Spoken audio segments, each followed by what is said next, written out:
విశాఖ నగరానికి ముందుగానే సంక్రాంతి వచ్చిందా అన్నట్టు ఇప్పుడు ఆంధ్ర యూనివర్సిటీ వేదికగా రాజ్యసభ మాజీ సభ్యులు జీవీల ఆధ్వర్యంలో ఉత్సవాలు మొదలయ్యాయి.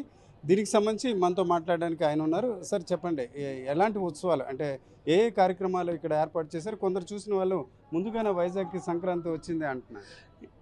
ఖచ్చితంగా ఈరోజే పెద్దలు మాజీ భారత ఉపరాష్ట్రపతి శ్రీ వెంకయ్య నాయుడు గారి చేతుల మీదుగా ఈరోజు సంక్రాంతి వేడుకల్ని జీవీఎల్ మహాసంక్రాంతి వేడుకల పేరుతో ఈరోజే ప్రారంభించడం జరిగింది.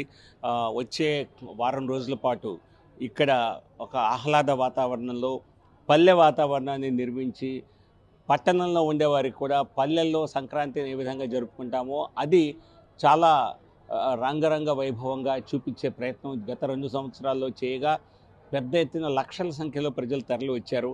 ఈసారి ఇంకా చక్కగా దాన్ని నిర్మించేటువంటి ఆలోచనతో ఈ కార్యక్రమాన్ని ప్రారంభించడం జరిగింది. దీనిలో భాగంగా అందరికీ ప్రజలకు ఒక సందేశాన్ని కూడా ఇవ్వాలన్న ఉద్దేశంతో దీన్ని ఆత్మనిర్భర సంక్రాంతి అంటే సంక్రాంతి పండుగ అతిపెద్ద పండుగ మన ఆంధ్రప్రదేశ్లో. సో ఈ పండుగ జరుపుకునేటప్పుడు స్థానిక ఉత్పత్తులనే కొనాలని, స్థానిక ఉత్పత్తుల్ని వాడాలని, స్వదేశీ వస్తువులకి స్వదేశీ విధానానికి అందరూ కూడా తమ అంగీకారం తెలియచేయాలని ఒక చిన్న ప్రయత్నం చేయటం జరుగుతోంది. ఇక్కడ ప్రతిరోజు ఉదయం 10:30 గంటల నుంచి రాత్రి 10 గంటల వరకు ఈ ప్రాంగణం అంతా కూడా ప్రజలకి అందుబాటులో ఉంటుంది. ఎవరైనా వచ్చి ఇక్కడ చక్కగా ఫ్యామిలీతో 2-3 గంటల పాటు గడపచ్చు, ఫోటోలు తీసుకోవచ్చు. చక్కటి పల్లె వాతావరణంలో అనేక జానపద సాంస్కృతిక కార్యక్రమాల్ని వీక్షించవచ్చు. అలాగే సాయంత్రం పూట ప్రతిరోజు 4 గంటల నుంచి మధ్యాహ్నం 4 నుంచి రాత్రి 10 గంటల వరకు అనేక సాంస్కృతిక వినోద కార్యక్రమాలు స్టేజ్ పై నుంచి జరపనున్నాము. ఇవన్నీ వచ్చి ప్రజలు చూస్తే ఖచ్చితంగా పండుగలో గతంలో ఒక లోటు కనిపించేది. ఏం చేయాలి సంక్రాంతి అంటే సినిమాకి వెళ్ళటం తప్పితే, మాల్స్కి వెళ్ళటం తప్పితే ఇంకా వేరే ఆలోచన లేదు. బీచ్కి ఎలాగో ప్రతి వారం వెళ్తూనే ఉంటాం. ఆర్కే బీచ్ అది చక్కటి వైజాగ్ ఉన్నటువంటి ఒక గొప్ప ఆకర్షణ.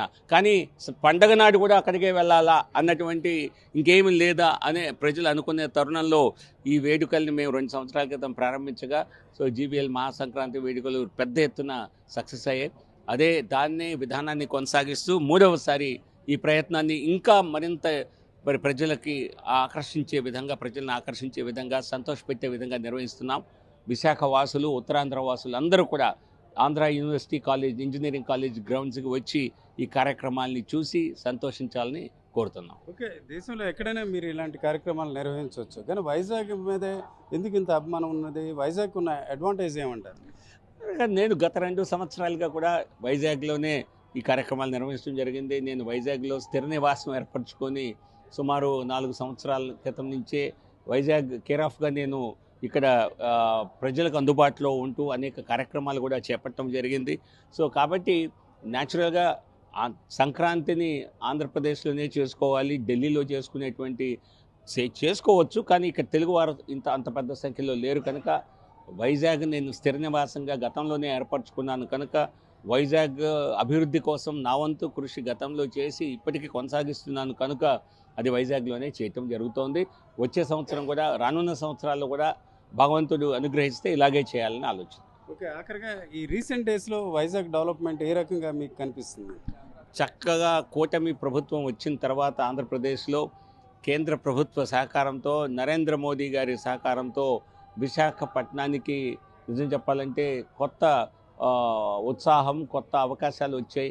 కూటమి ప్రభుత్వం, చంద్రబాబు నాయుడు గారి నాయకత్వంలో కూటమి ప్రభుత్వం రాష్ట్రంలో, కేంద్రంలో మోడీ గారి ప్రభుత్వం అనేక పెట్టుబడులను ఇక్కడికి తీసుకొస్తూ, అనేక మౌలిక సదుపాయాలకు సంబంధించిన ప్రాజెక్టులని విశాఖపట్నానికి తీసుకొస్తూ, విశాఖని మరి దేశంలోనే అత్యంత వేగంగా అభివృద్ధి చెందే నగరంగా తీర్చిదిద్దే విధంగా పరస్పరం సహకరించుకుంటూ కేంద్ర రాష్ట్ర ప్రభుత్వాలు ముందుకెళ్తున్నాయి. కాబట్టి ఉజ్వలమైన భవిష్యత్తు విశాఖపట్నానికి ఈ ప్రయత్నాల ద్వారా ఉంది. ఖచ్చితంగా విశాఖ వాసులు సంతోషించదగిన సమయం. ఇది రాజ్యసభ మాజీ సభ్యులు జీవల్ గారి మాటలు బట్టి పండగ పూట కూడా ఆర్కే బీచ్ ఎందుకు, అందుకే ఇక్కడ జీవీఎల్ ఆధ్వర్యంలో ఆంధ్ర యూనివర్సిటీలో సంక్రాంతి ఉత్సవాలు ఏర్పాటు చేశామని చెప్తూ, మరోవైపు ఇటీవల చూసుకుంటే కేంద్ర రాష్ట్ర ప్రభుత్వాలు సంయుక్తంగా పనిచేయడం వల్ల ఉత్తరాంధ్ర, ముఖ్యంగా విశాఖ గణనీయంగా అభివృద్ధి చెందుతుందని అంటున్నారు. కెమెరా పర్సన్ తిరుపతితో రామచంద్రరావు, RTV, విశాఖపట్నం. చరిత్ర సృష్టించినోడు ఇప్పుడు ఆ చరిత్రని తిరగరాయబోతున్నాడు. అబద్ధాల గోడల్ని బద్దలు కొట్టి నిజాలను రాగా మీ ముందుంచబోతున్నాడు. నిజమైన వార్తల కోసం వెంటనే డౌన్లోడ్ చేసుకోండి రా యాప్ని.